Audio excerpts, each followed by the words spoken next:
Hey everyone, Ralph here. In this video, I'm gonna show you how OpenAI's new JSON response format works and how you can use it to dynamically generate website content.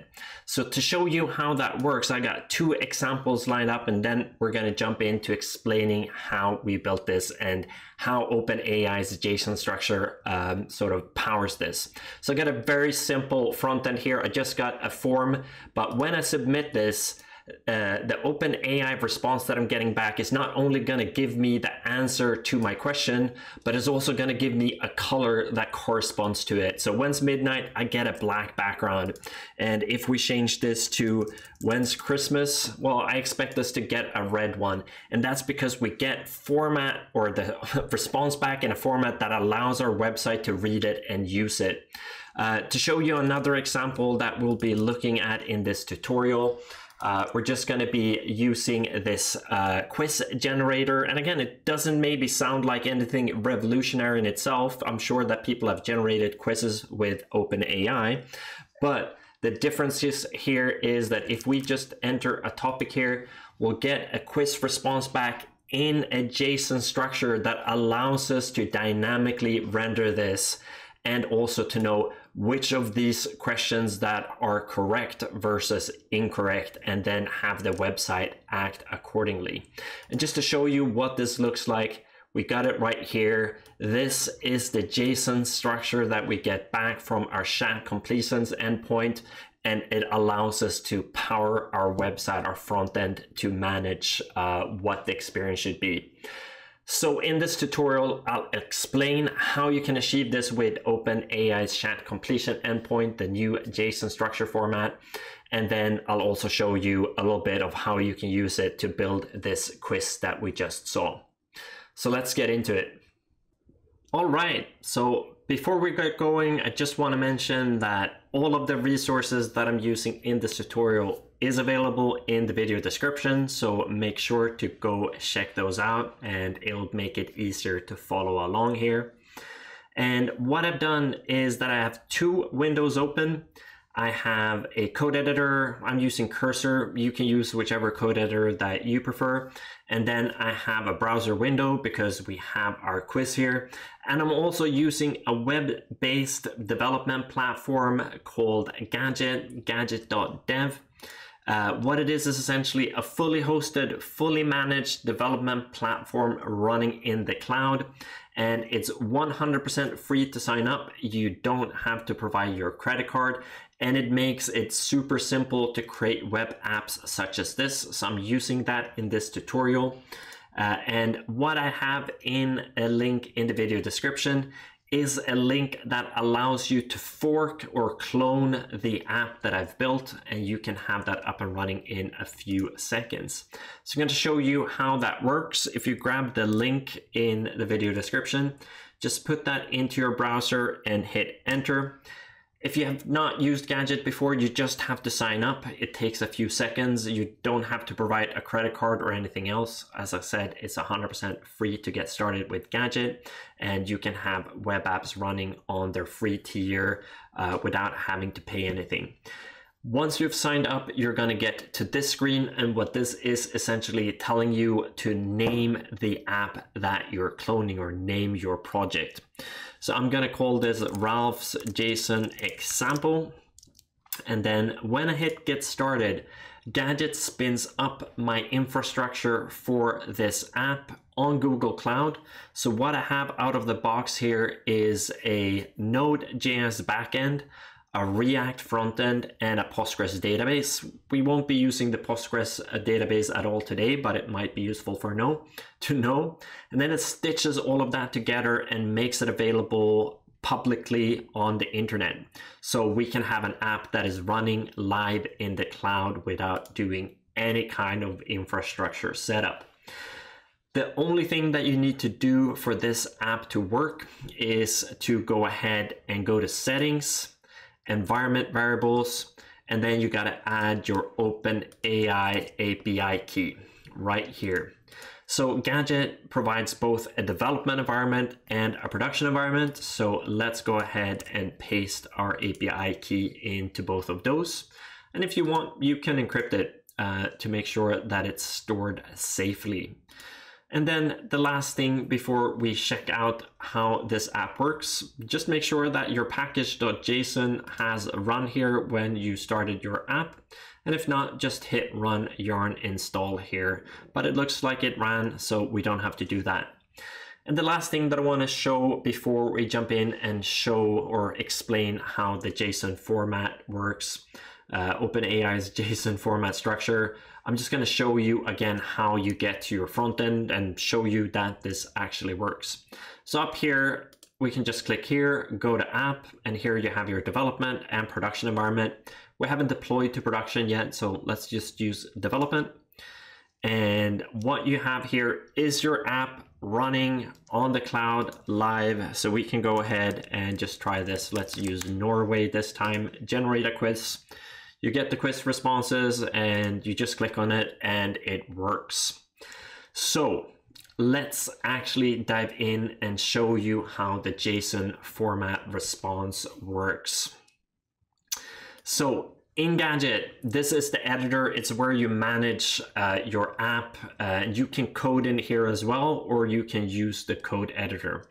There's two files that we're going to look at. You have your backend file that manages the OpenAI API call, and then you have the main frontend file that sort of manages the frontend experience. Now, I know most of you probably came to understand the JSON format structure, so let's go ahead and look at that first. So here in global actions, you have serverless functions, which is what we're using for the API. So let's click on that. And then you can see there is this get quiz. And Gadget has a web-based editor built in. But if you're like me, preferring to use a code editor, you can sync all of your Gadget code files to your local machine and use your web editor, sorry, your local editor. So down here, there's a little icon that says file sync. So let's click on that and just open a terminal window and drag that over here. And just paste that little snippet, hit enter. You'll get asked if you want to install the Gadget GGT CLI. You hit yes, and then what it does, you might need to just authenticate yourself with the browser. What this does is that it downloads and syncs all of the code files from your Gadget project to your local machine. So if we go ahead and open a folder here, we can see that in global actions, get quiz, we have exactly the same file. And what's nifty is that this is continuously syncing. So if I go to line 8 here and just say, hello world, you can tell how this also goes here. And similarly, if I say hello you too, you can see how this gets synced automatically in real time. But let's look at the OpenAI response format for JSON. So let me zoom in one more time here. So there's 2 or 3 things to know about this, and it's very simple at the end of the day. So this is Node.js, so I'm just using OpenAI's Node package here. It will work the same if you're using anything else, such as curling or using Axios or something else. So just set up an OpenAI connection, and then to get the JSON response, what you need to do is just define this response format type JSON object. So that's step 1. And then the second step is that you need to provide a system prompt, and that system prompt needs to include the word JSON.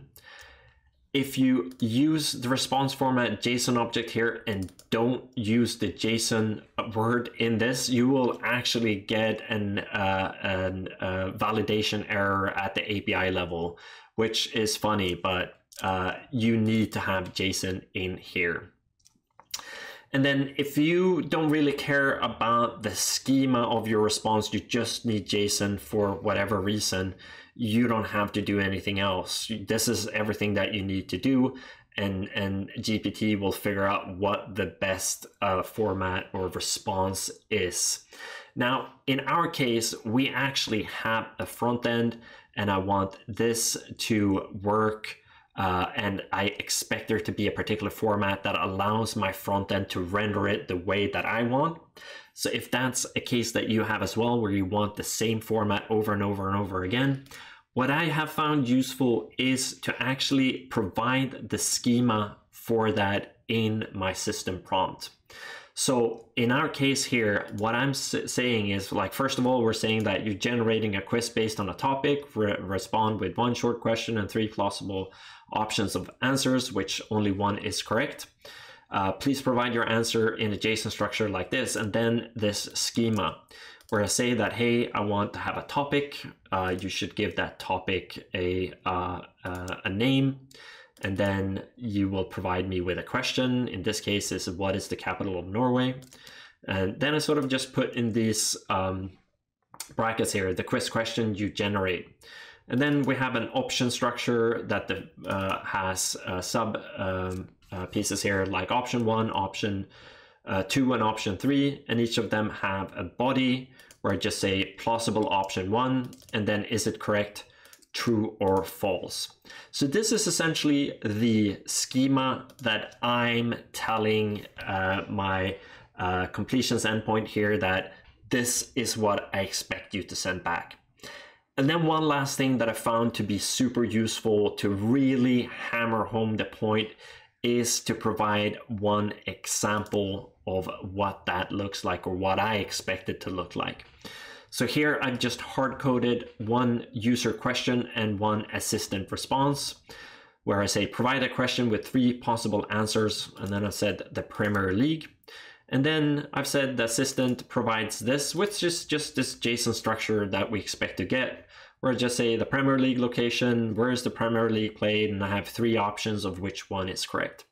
So between these 2 things, I've found to consistently always get a response that I expect, or the format, the JSON format that I expect. And then in my case, I just sort of say that the prompt that we generate and send off when I enter a topic here is just provide a question with 3 possible answers about, and then this is just a string literal with the variable here being the input. So if you just curious about how the JSON format, response format works, this is essentially everything that you need to know. It doesn't work today with very many models, so make sure that it works for the model that you want to use. I'm sure that this will be rolled out to more models as we go, but I'm using GPT 3.5 Turbo 1106. Now, that's everything about the response format, the JSON. If you're curious about how you can use it to generate front ends like this, let me just explain how I built this quiz right here in a few simple steps. So you've already seen the backend that communicates with OpenAI. And like I said, what this global action is essentially a serverless function. When you create one of these global actions, a gadget automatically generates an API endpoint for you that is exposed and that you can call. So the only thing that I need to have defined here is what do I want the input to be when I call this API, and what should the output look like? And that's very simple. At the bottom of this file here, we have this export const parameters, where I define my input. So one input is question, and it can be string. And if I ever wanted to have more questions, like input 2, you would just do it like this as an example. So this is how we define this question type string, and this is just what we're entering here. And then what we respond with is defined right here.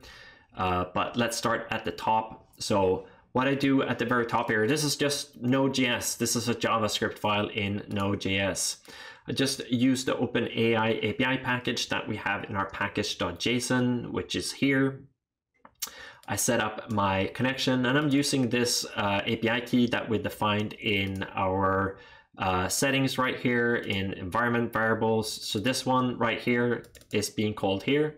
Set up my OpenAI connection, and then my entire logic of this function is wrapped in this run function right here that have access to the parameters that we're passing in. We have a logger, API, scope, etc. So what I'm doing here is just setting a variable called user question that is the params.question. So again, it's what's being sent here. I create a placeholder for the API response. And then we just do this try for the chat completions endpoint that we looked at. And then we just set the completions response to our response text here, and then I log it. I showed you earlier just to show you the JSON format in our logs. This is optional. And then to respond something back to our front end, I just set this scope.result and say that the quiz result, the variable in the response to our front end, is called quiz result, and that just contains the response text. That's everything that we need to do in our backend in this app. It's everything that is needed. Now let's go ahead and look at this front end code as well. So similarly, we can go and find that here in the front end, and this particular app uses this file that I've called quiz. And again, if you prefer to use a web editor, you can just find it here in the front end in the quiz. So these are the same files. And this is just plain vanilla React. So we just do a couple of defining a couple of states here in our return function or in our function. And then I have a bunch of CSS that I probably should have put in a separate CSS folder, but that's fine. And I won't go through all of the code, but I sort of just want to explain a couple of things that Gadget does out of the box that makes this really simple to build. So if we search for API here, you can see that we're calling this, we say const response equals await API.getQuiz, and then we're providing this input right here. So when you create, like I said, when you create a global action, Gadget automatically generates an API endpoint, documents it for you, and you can call it from your front end. So that's what we're doing here. So when we use API get quiz, pass in the question, we're going to be calling this global action that we had opened earlier here, get quiz.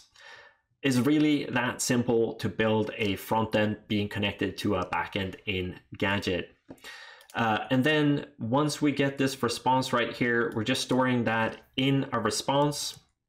We parse the JSON here by doing response.quizResult.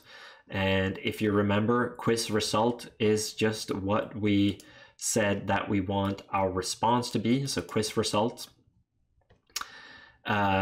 And then we just go ahead and use that information to power our data. So we set quiz data is this parsed response, and then that is what we're using in the rest of our file. So the rest here is just regular JavaScript and React, but this is really sort of the nuts and bolts of how you get the backend to, the front end to communicate with the backend in Gadget.